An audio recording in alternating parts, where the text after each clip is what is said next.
Hello, friends. Welcome to the Logistics of Logistics podcast. My name is Joe Lynch. Thank you so much for joining us today. Today's topic is how Bloodhound is transforming cargo security and tracking with my friend Dan Hendrix. How's it going, Dan? Good, Joe. Thanks for having me on the show.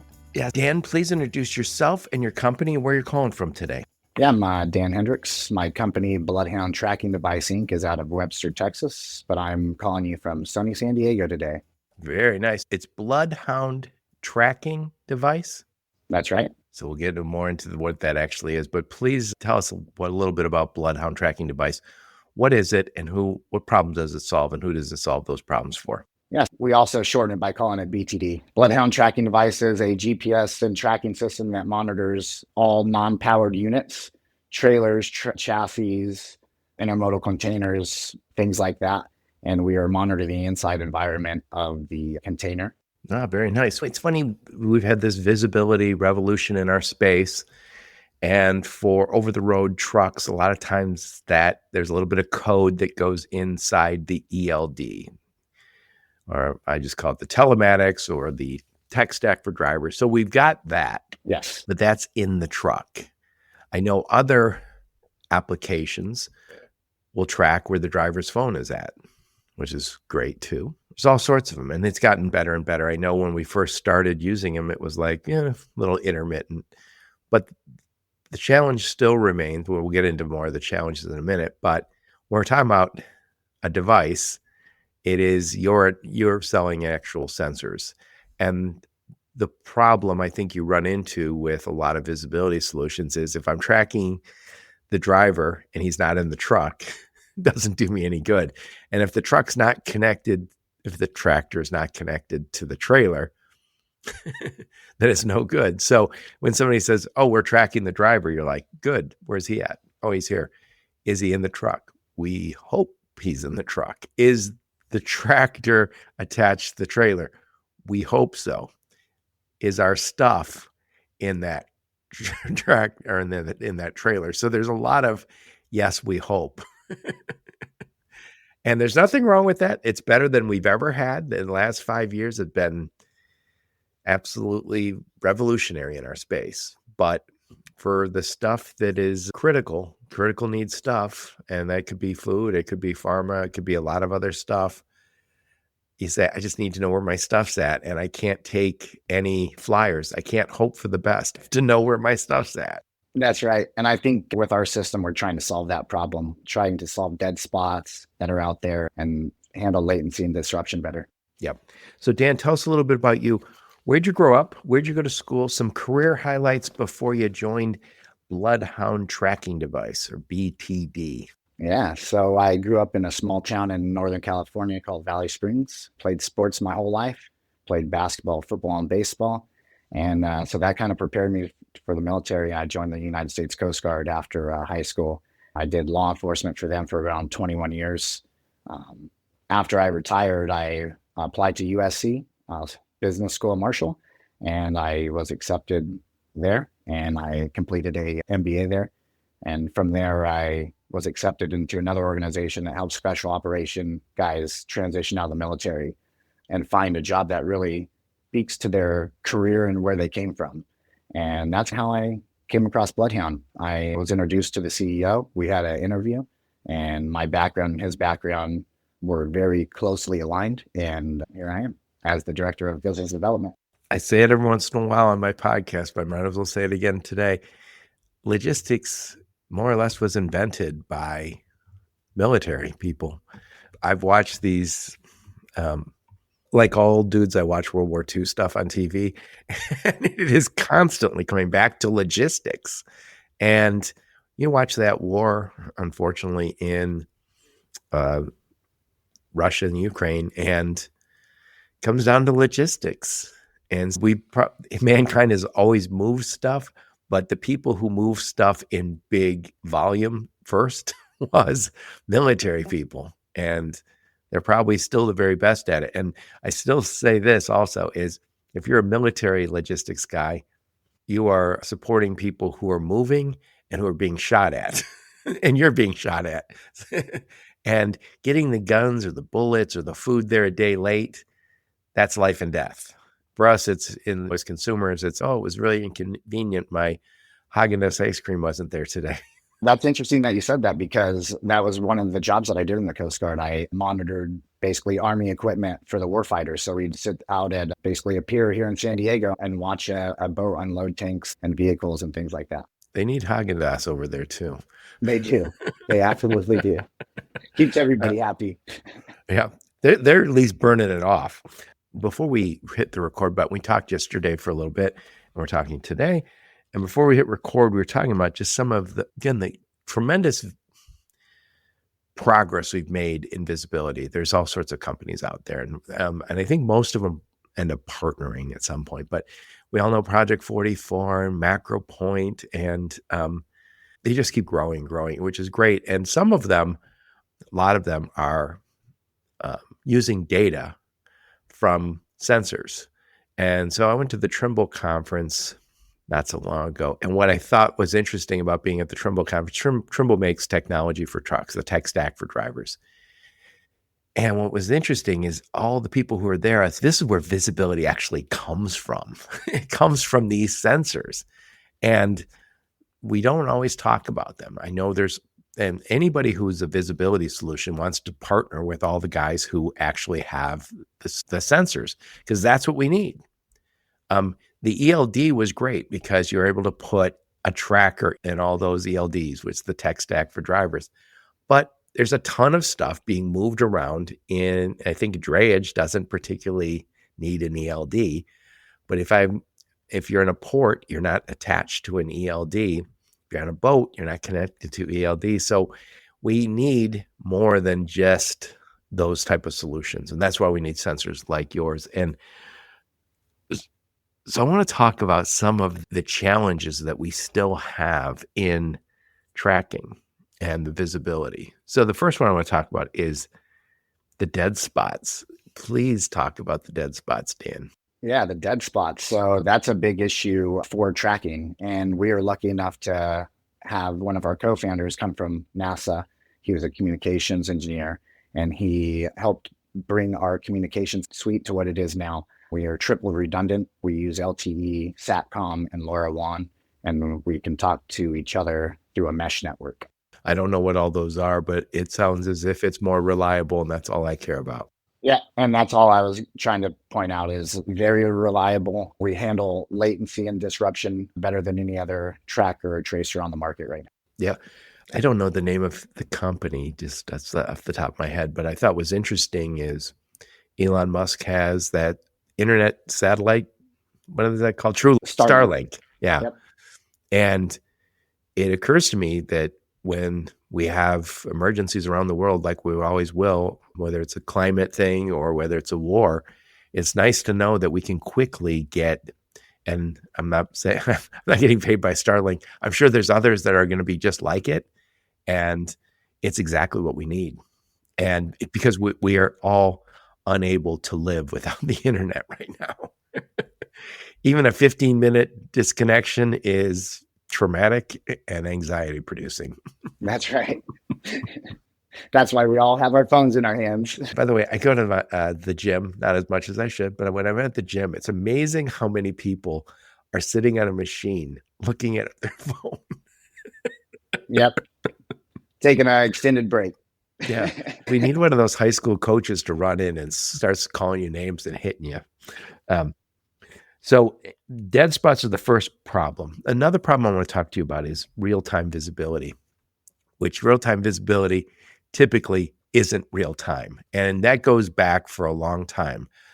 15 years ago, I worked at a company and we had like EDI updates, and we would say, we give you real-time visibility. I was thinking, more or less, give or take an hour, that's not real time. And if we're trying to get more and more exacting, so how do we get better at the real-time visibility? I think that has to do with our communication suite. I think the real-time visibility has to do with our ability to communicate effectively and how fast we can communicate. And I think our communication suite is basically bridging that gap with the system that Jason brought over to us. Yeah, and Jason's one of the founders? He is, yep. He was at NASA for around 30 years, where he was a communications engineer. So you guys are coming at it from a different direction on this, which you're using satellites. And if something's on the ocean, satellite's better than most of the stuff we're using without the satellites, of course. Yeah, I think we are coming at it at a better angle because of the team that our CEO, Curtis Spencer, put together. He is coming from trading things as well, so FTZs, foreign trade zones. So that's what he specialized in. And then Jason obviously was a communications expert for NASA. And then they brought in myself as the business development guy for BTD, which my background was containers and securing containers for the Coast Guard. Yeah. And one of the other challenges, and we talked a little bit about this yesterday, is location isn't enough. We were so delighted to get GPS not so long ago. It was like, oh my God, I know where my truck's at. And we could see it on a map. It was beautiful. It was just such a important upgrade. But now that we know it's possible, people are like, what else can you give me? So and then I think the bar is rising. People listen to podcasts like mine and go, wait a sec. If I can have some other goodies, I want those. So talk about some of the other, I think their expectations now that shippers and receivers have. Yeah, absolutely. We're bringing to the table a lot of things in our device. I think with a door breach or door open, we will alert the user, but also if the container or trailer is breached in any way. So if a hole's cut in the side, we will take a picture. We'll alert the user. Our sensor suite is top notch. Yep. So people want GPS, obviously. I want to know where it's at first and foremost. But I need to know that it's the right temperature.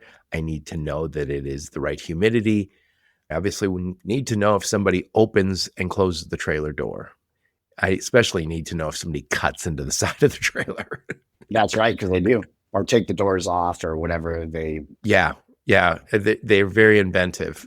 And when we talk about some of the stuff that's being shipped, and you're from a military background, obviously anything related to military is at high risk that somebody's trying to get after it. Somebody wants to contaminate food. That's obviously something that concerns us. We haven't had it here in forever, but every once in a while when somebody says, oh, this product is contaminated, don't eat it. You go, oh, okay. You usually don't lose sleep over it because people aren't dying usually. It's just, oh, don't eat that spinach, whatever it is. And it's a week or two. But if we got to a place where our food supply chain wasn't trusted, that's so damaging. People aren't getting nutrition, but stores are going out of business and the whole world just slows down really fast if you can't trust the pharma supply chain, the food supply chain. Obviously, anybody's supply chain is critical when it doesn't happen. So if you're an automaker, you stop making cars, people stop having jobs. Soon people stop having cars. And we learned during COVID how fragile some of our supply chains were. We did pretty well.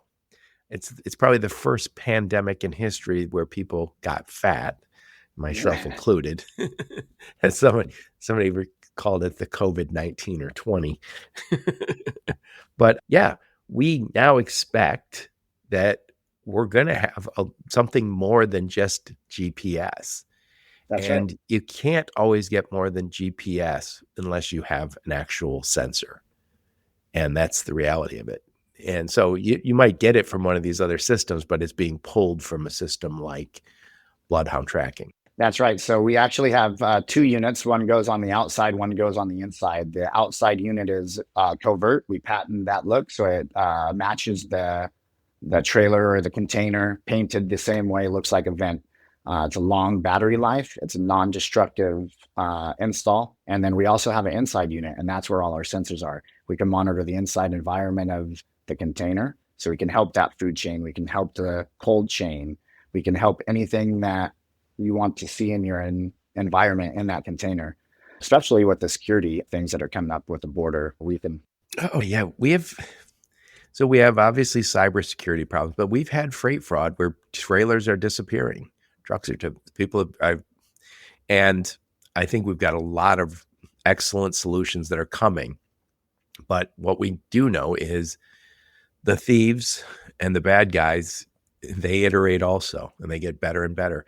And I went to the cybersecurity conference in Cleveland. Thank you, NMFTA. And a guy from the White House spoke about cybersecurity, and he said most of it's related to the People's Republic of China. I was going to say, I forgot PRC.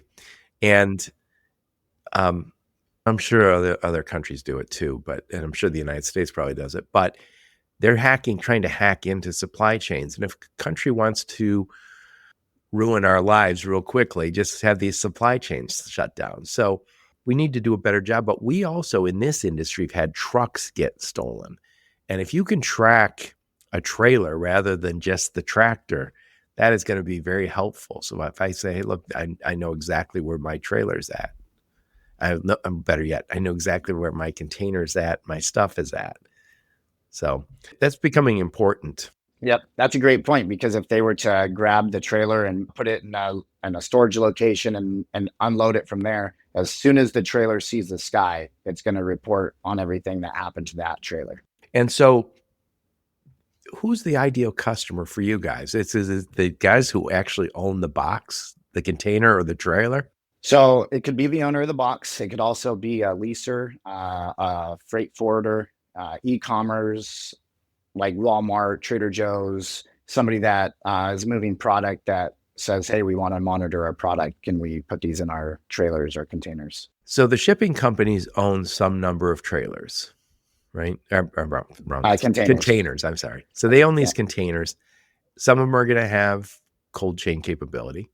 And I guess if their customers say, I need the sensor in there, they'll put it in there. They'll charge a little extra, but they'll put it in there. Yep.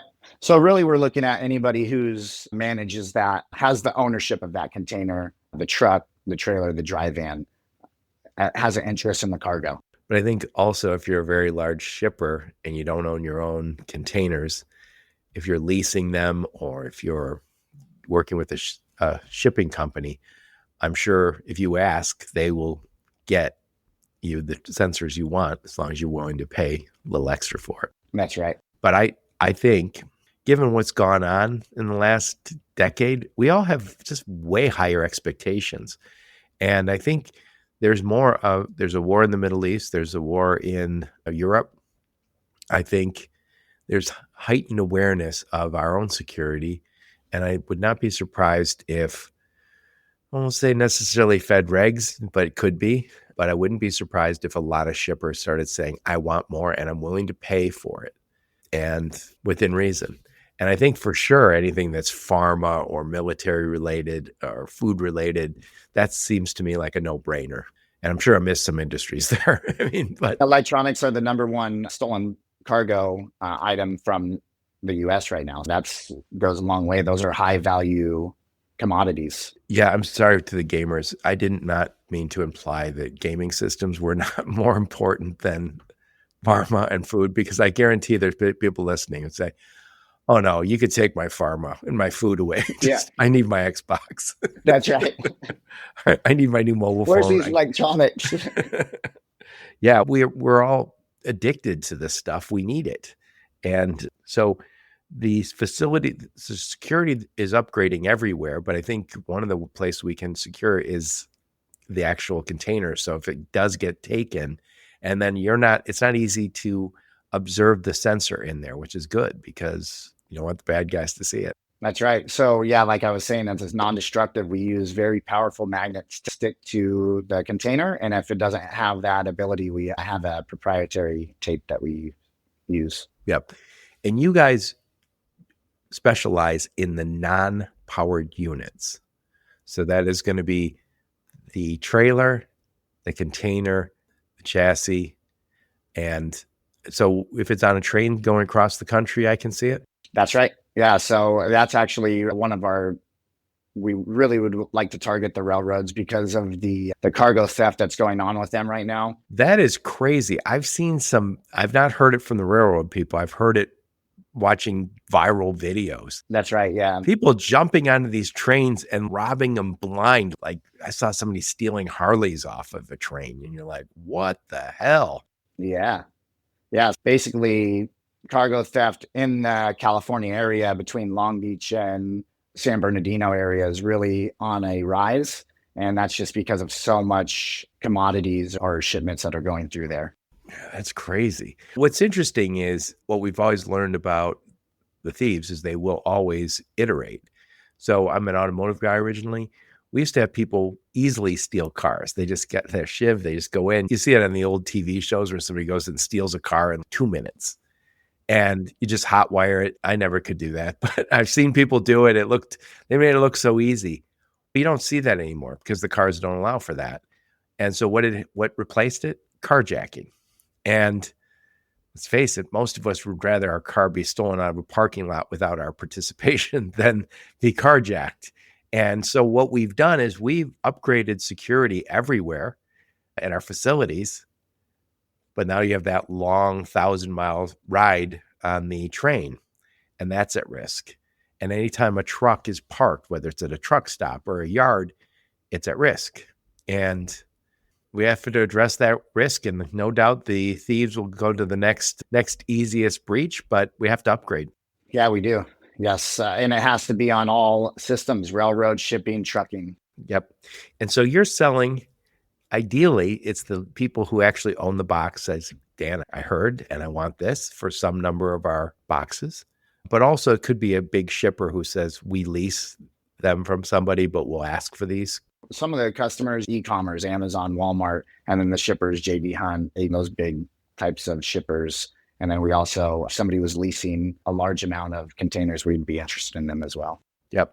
And I know this is a logistics podcast, but I know people are listening are also concerned with some other issues, and it's drugs and smuggling of humans. So talk about that. Yeah, and I think that's where my background fits in perfectly. When I was in the Coast Guard, we used to have to go pop containers and we'd select them randomly and just make sure there was no contraband or humans in there. And I think this device would alleviate a lot of man hours like that, because if you were to breach the container, it's going to take a picture of you. In Q20 or in Q4 of 2025, we'll have a fentanyl detection sensor in our equipment. Wow. Yeah. Hundreds of thousands of people died of that, right? That's right. Yep. I had dealt with it in my career. I've had friends deal with it. That's a nasty thing. And we need to, we have to combat it. I was watching some video online, and it was talking about how you could move an army in shipping containers, and you could move obviously weapons, bombs, all sorts of stuff within shipping containers. So it's truly a security issue when you say there could be people coming here illegally, armies coming here illegally, terrorists, bombs. We have responsibility beyond just getting our stuff there on time and in full. We also have the responsibility not to be a bad citizen of the world. Sure. Yeah. And I think with just Bloodhound being in more containers out there, this is going to help just eliminate some of those issues, because we can monitor the inside environment. We can tell if people are in there. We can tell if there's narcotics in there. These are the important things that just go along with logistics inherently. So if you're doing supplies and logistics, those are the problems you're going to run into. And if you can alleviate those easily, you should. We as the business community are being told, don't sell to these people right now. So you can't sell stuff to Russia. You can't sell stuff to Iran. Certain stuff is prohibited to sell to certain countries. We're all being told that. It's a higher bar for everybody. And it's difficult because there's always somebody buying on their behalf, right? But we're also being told, don't work with certain parts of the world. Don't take products in a region that there might be slaves. We all know we're being asked to do that. You could say that's not a business's responsibility, but we're being asked to do it. I would not be surprised at all as the price of this technology, as you sell more and the cost goes down, that before long they're going to say, hey, every shipping container should be able to tell me, is there drugs in here? Are there people in here? Is there ammunition in here? And also be able to show me the security from the time it got loaded to the time it got unloaded. That's right. I think as a society, we want that as well. We always wanted to monitor anything. We were all about technology, and I think that's just on the forefront. Look at TVs. They've dropped in price dramatically, and now they're all smart. Nobody had a smart TV before, and that's what we're trying to do with containers. We want to make a smart container everybody can look into. We all gotten spoiled with stuff where we go, I have a smart refrigerator. By the way, I do not. All I would ever want, I got a smart refrigerator. I would just say, don't let me in after 8:00. No matter what I say. That's a good I'm rule. I'm a liar. Don't let me in. I want to talk about some of the things that makes this different and better than, and again, I think when we're talking about visibility, there's just a lot of different ways to get at it. But I think when we talk about visibility at its base, there is an IoT sensor somewhere, Internet of Things, or Internet of Trucking, as I like to call it.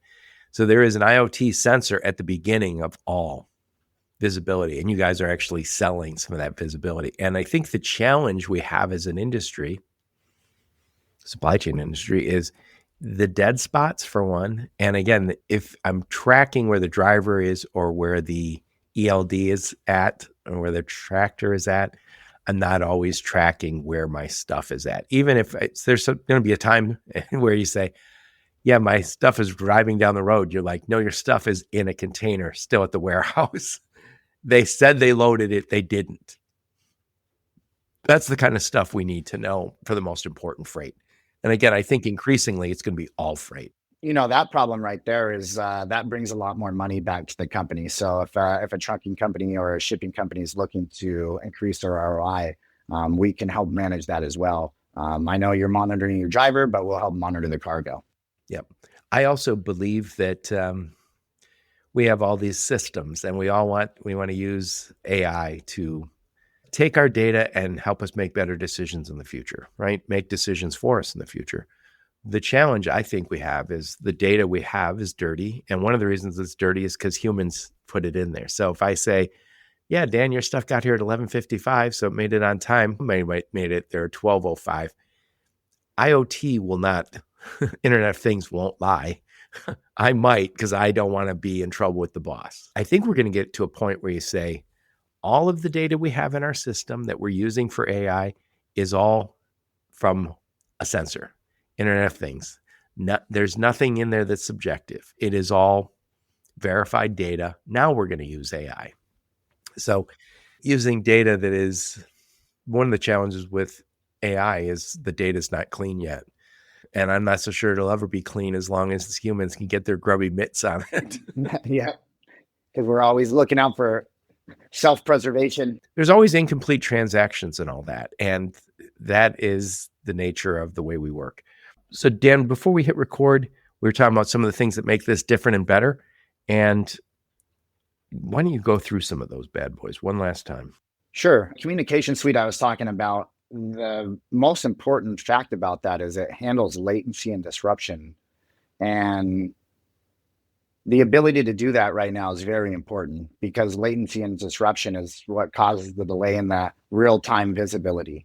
So with Jason coming over to the team, I think we've addressed that problem and we're moving forward with that. And I think we're the lead company in the industry on that. I love it. I love it. Also, again, all the stuff like the temperature control, the humidity, that stuff's now for sensors like that. So that's table stakes. But I think open door, closed door, geofencing. So the ability to take a photographic picture of a door breach is just so groundbreaking because of that. We were just talking about the railways and how they are being targeted. They're the weak link in some regards. They're the weak link. They're being It's targeted. hard to, there's a 3,000 mile vector sometimes, right? That's right. And there's a lot of dead spots there. And I think when somebody's looking at the railway, they can see what containers where, Amazon, JB Hunt, and they can do some research on that. And I think with our abilities, we can really secure that supply chain a little more. I love it. I love it. So I am going to summarize what we talked about. Then I'm going to get your final thoughts on the topic.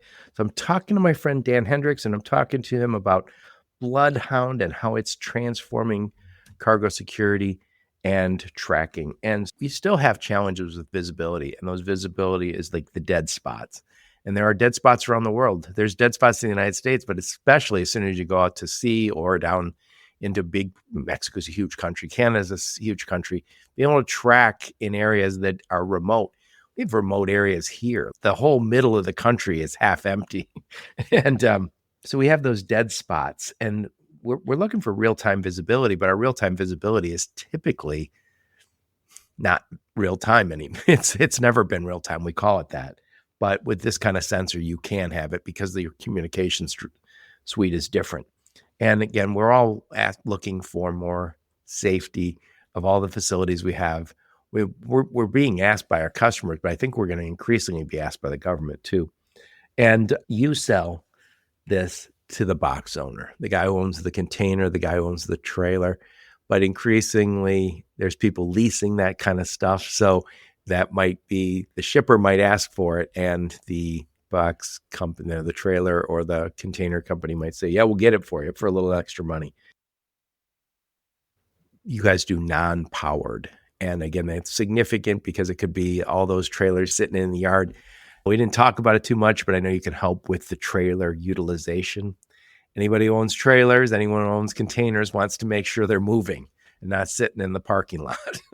Yeah. And that's a good point, the non-powered, because when they do get left at the ports or the yards, the driver's gone and the ELD really doesn't matter at that point. So we're really, we want to help the companies out and the organizations that are going to lose money if they don't know where their products are. Yep.